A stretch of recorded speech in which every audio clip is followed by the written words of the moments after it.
Mukhang girder ng tulay ito ah.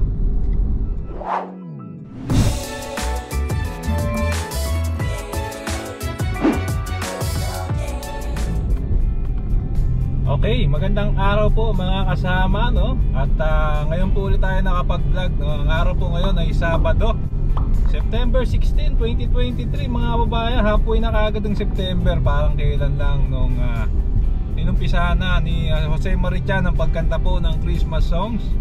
Anyway, papunta po tayo ngayon ng Batangas.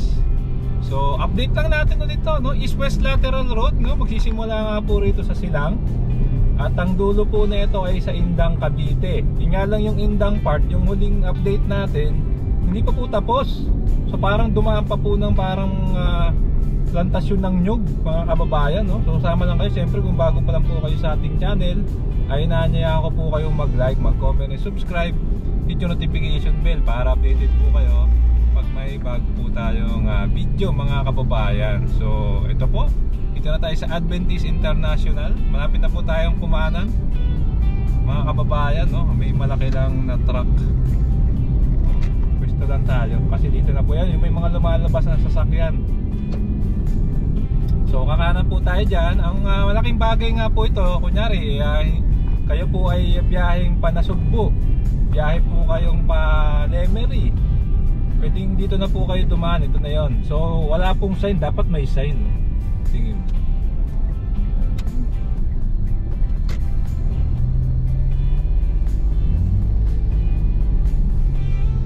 So ito po yun. At pakitandaan nyo na lang mga kababayan, no? Medyo tricky, no? Basta palatandaan ko po doon yung mismong overpass, yung daanan po ng tao. So ayun mga kababayan, tingnan nyo, oh. Bypass road po ito. Napakagandang daan po nito, no? Dito lang tayo at hindi naman kasi tayo nagmamadali. Mga kababayan, yun nga po, no? Kung hindi nyo naman balak mag-Tagaytay, alam nyo naman ang Tagaytay, super traffic po ang Tagaytay. Biyaheng Nasugbu po kayo o Laure, pwede po kayo tumaan dito, no? Or siguro kung Tagaytay pa rin kayo pero lalabas kayo bandang Mendez, pwede rin po rito, or Amadeo. So kagandahan po ng daan na ito. Bukod pa po yung pinupuntahan natin doon, no? Yung Alfonso Tagaytay Bypass Road, iba pa po yun. So ito po yung east-west lateral. Kagandahan din po rito pag dumadaan kami, marami po nagtitinda rito ng mga prutas, mga produce po rito sa parte po ng Silang, Cavite. Kaya mamaya po bibili rin kaming prutas, kaya sama lang kayo. Grabe, ang ganda po ng panahon ngayon, no? Tsaka medyo lumalamig na po yung panahon, in fairness, ha? Comment lang kayo. Kasama pala natin si Isay ng Sarap Maglakbay TV. Kamusta mo naman sila? Hello po, Sarap Maglakbay TV po. Huwag po kalimutan, subscribe. Ayan, so tama po siya. May gayak po kami ngayon sa Batangas. At syempre tuloy-tuloy lang yung pag-update at paggala natin, no, para sa ating mga kababayan. Ito nga po ang walang east-west lateral road. Walang bayan, walang toll. At tuturuan ko rin po kayo, no? Kasi dati po lumalabas na po ako dyan sa Amadeo. Para ang labas nyo po dyan kapag doon kayo sa Amadeo ay dyan na po, no, sa SMDC, sa likod po papuntang Mahogany Market. Pero ngayon po ay dito po tayo ngayon. Diretso tayo, tatawid tayo doon sa daan, yung going ng Amadeo. At bala ko po ay lumabas tayo yung papunta po ng Mendez, mga kasama. So ito na yata yung prutasan, hindi pa ba ito? Sa intersection. Sa intersection. Bibili kasi kami yung prutas, mga kasama. Baka malagpasan ko yung prutasan, kaya dito ako sa gilid. Basta dun sa malapit nga sa intersection yan. Ang ganda na itong daan na ito, no? Talaga namang ikaw, ano masasabi mo sa daan na ito? Actually, hindi kasi talaga siya pansinin, pag di mo alam. Kaya kailangan talaga may sign ka. Yun, katulad kanina, walang sign, no? Kasi pag talaga maalam mo mga tao ngayon, patagaytay lahat. So pag di mo alam to, lugar na to, hindi ka manakatan, hindi mo siya mapap. So dahil sa vlog ko na to, mayroon na po kayong alam na shortcut sa pagtagaytay. So panoorin ko lang po itong vlog na to para makaiwas sa traffic. Alam yung mga pagtagaytay, super traffic. Ayun, tama yun, no? So mas marami po tayong alam na bypass road, mas maganda para po makaiwas tayo sa traffic at mas safe. yung hindi lang gas, no, yung oras natin kung tayo ay nagmamadali. O di ba? Kaganda dito mapapansin niyo, no, marami rin po rito project na subdivision, tsaka yan, no, mga kainan. O, ang kagandahan po rito sa parte ng Cavite at Batangas, ang dami pong bypass road. Talaga namang ano, napaplano po ng maayos, no, yung itong lugar dito. Yun nga lang siguro nadadali yung mga sakahan natin. Kailangan po talaga magkaroon ng right of way, no, kasi nga kailangan po para makagawa ng bypass road, kadalasan ang mga sakahan yung nadadali talaga. Sana mag-iwan lang sila kahit paano, kasi napakahalaga ng food security sa ating bansa. Ayan, yun yung tulay. Sabihin niyan, malapit na tayo ron sa intersection. Alright, so yan, dumadami na. Sabihin, malapit na tayo sa intersection. Dumadami na po yung mga bahay. Ito na intersection. Ito yan, dito tayo bumili ng prutas. So, bili po kami ng prutas dito. Sama lang kayo mga kasama. Oo nga, nakapila. Ayan, dito. Gulay na si ate, hindi na prutas. Ayun, may rambutan pa siya. Ayun, may lansones. Ito, sama kayo mga kababayan.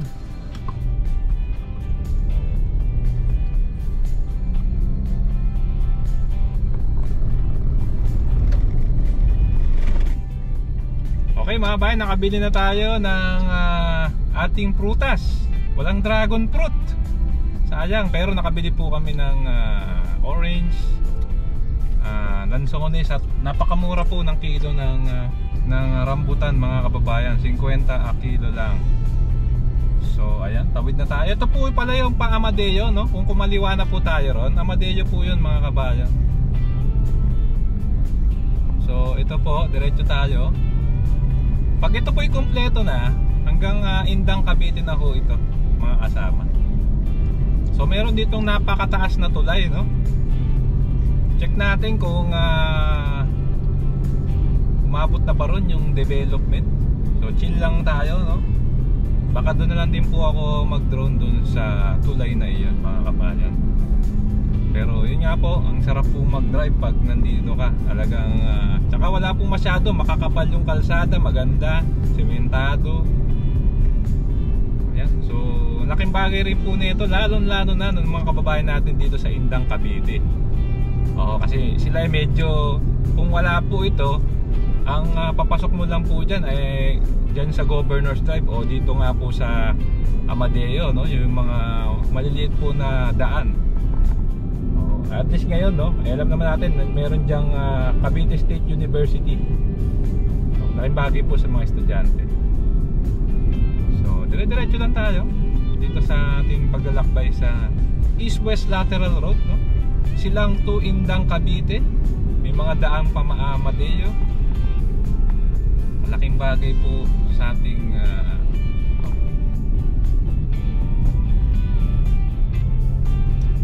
mga kababayan, no? Ay, dito meron dito mukhang girder ng tulay ito, okay, mukhang lalaparan yung tulay. Nire-ready na tulay nga, lalaparan siya mga kababayan, no? Diba? Yun nga lang, pag nilaparan niya, sana padaanan pa rin. Pero okay yan, good job po rin sa DPWH saka dito sa local gov ng Cavite. Oo, dahil sa mga ginagawang ganitong mga daan, no? Yan, no? Dahil walang masyado dumadaan, pwede po mag-practice yung mga driving school dito sa, siyempre ingat lang din. Ang ano lang po rito siguro, disadvantage dito, dilim siguro sa gabi rito mga kasama. So sa mga nakadaan po, comment down below na lang ng gabi rito. Tingin ko sobrang dilim dito. May tangitan nyo naman, wala naman siyang mga lamp post, no? Siguro kahit solar man lang malagyan. Ito na yung tulay, no? Ito na yung tulay. Pakanan po dyan, papunta na po ng Indang Bayan. Yan, no? Nakalagay nga Tagaytay kaliwa. So tayo po kaliwa, pero diretso muna tayo. At tayo ay magdo-drone.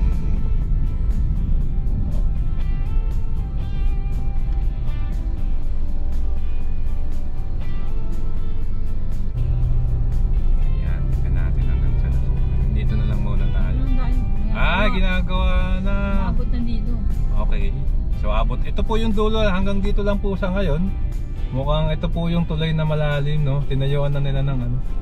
Ikot na tayo mga kababayan, hanggang dito na lang. Dati po wala yan, nakakadiretso po tayo dyan. Hindi ko maayos na yung daan.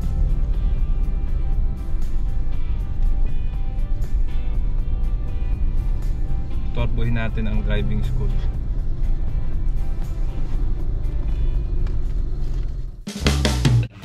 Ayan, so inangat na po natin si Bumblebee, no? Dito nga po sa East-West Lateral Road, no? Mga kasama, ito nga po, update natin yung mismong ginagawa pa ring segment dito po sa East-West Lateral Road. So ito po yung pinanggalingan natin kanina.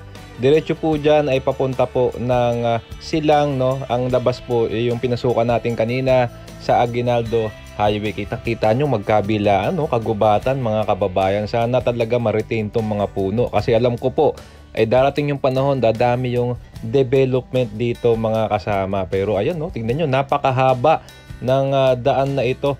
At dahil nga po sa maraming mga puno ay marami pong mga tinitinda rito, mga produce, locally produce po, no? Mga prutas, mga kasama. So ayan, ito na po, mag-start na po tayo, no? Ito na po yung tulay na dati na po nating na-update. Napakalalim nitong tulay na ito, mga kasama. Pero makikita nyo na talaga namang may tinayo na ritong bunkhouse yung mga workers, no? Mukhang dito na sila tutuloy, no, mga kababayan, kasi nga po tututukan na nila itong pagsasagawa nitong East-West Lateral Road. Itong segment na lang po na ito yung pansin natin na talagang kailangan gawin, no? Siguro nagkaroon lang ng konting right of way issue rito, hindi natin sure, pero mostly yung kabilang side po ay okay na. So ito po, latest update natin, September 16, drone shot po ni Bumblebee, mga kasama. Kaya to, sama po kayo.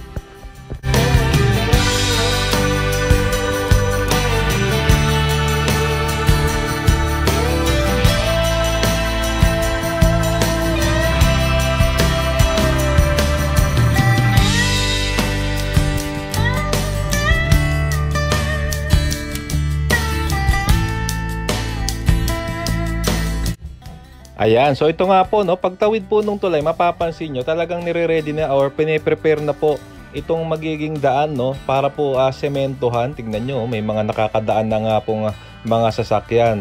So ito po, lakbayin po natin hanggang dun po sa kabila kung saan po okay na rin yung kalsada. Ito po yung part, no, nandito yung mga heavy machines, mga kababayan, at ito po, tututukan natin yan. Talaga namang pinapatag nila, nire-ready na, no. Siguro mga half kilometer po yung isang segment na hindi pa po nila tapos. So ito nga po nagsisimula yung kailangan pa nilang gawin. Pero kitang-kita nyo po na talaga namang yung linya, no, yung preparasyon, yung pagsasagawa ay talagang tuloy-tuloy.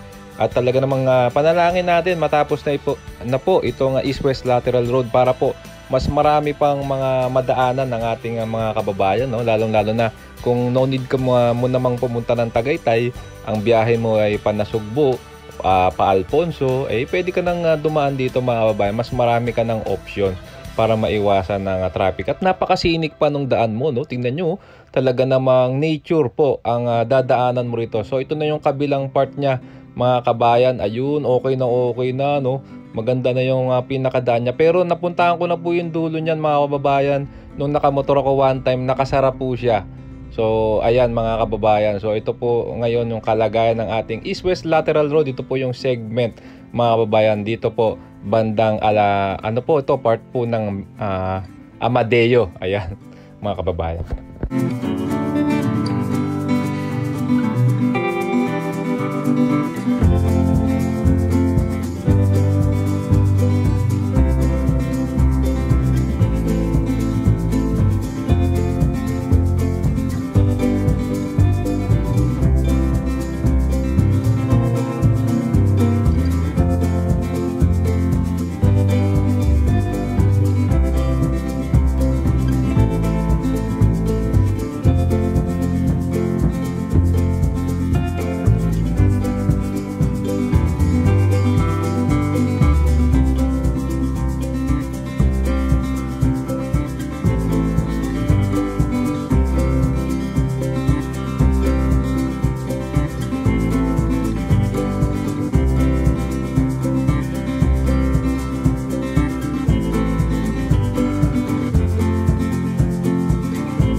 Alright mga kababayan, ito na no. Okay na, nakita na natin. Base po sa ating footage from Bumblebee ay pinapatag na po no. Kitang kita nyo naman yung nagawa na development. Ngit lang tayo rito. Ayan. So kitang kita na natin. Napuntahan na rin po natin yung kabila, yung sementado ng parte. Yung pala, kung tayo po ay pamendes, yung pa pala sa kabila inaayos pa. So no choice po tayo, mag-Amadeo tayo ulit. So sayang no. Indang po papalik doon. Ito may living po. Anyway mga bayan, hanggang dito na lang. Yung po ang latest no, September 16, tama? Araw po ng Sabado, yan na po ang ating East-West Lateral Bypass Road na pag nakompleto po no, hanggang doon na po yan sa dulo. At mainly coverage po nito ay sa Indang. Sana po i-rekta na no, kung kaya pang i-rekta papunta ng Nasugbo mga kababayan, para mas marami ng alternate route papunta po dyan sa mga dulong parte ng Cavite. Anyway mga kasama, hanggang dito na lang. Kung nagustuhan nyo po itong video ay inaanyayahan ko po kayong mag-like, mag-comment and subscribe. Hit yung notification bell para updated po kayo pag may bago tayong video. Maraming pong salamat. Keep safe, God po na sa akin. Sarap maglakbay. See you po sa next vlog update mga kasama.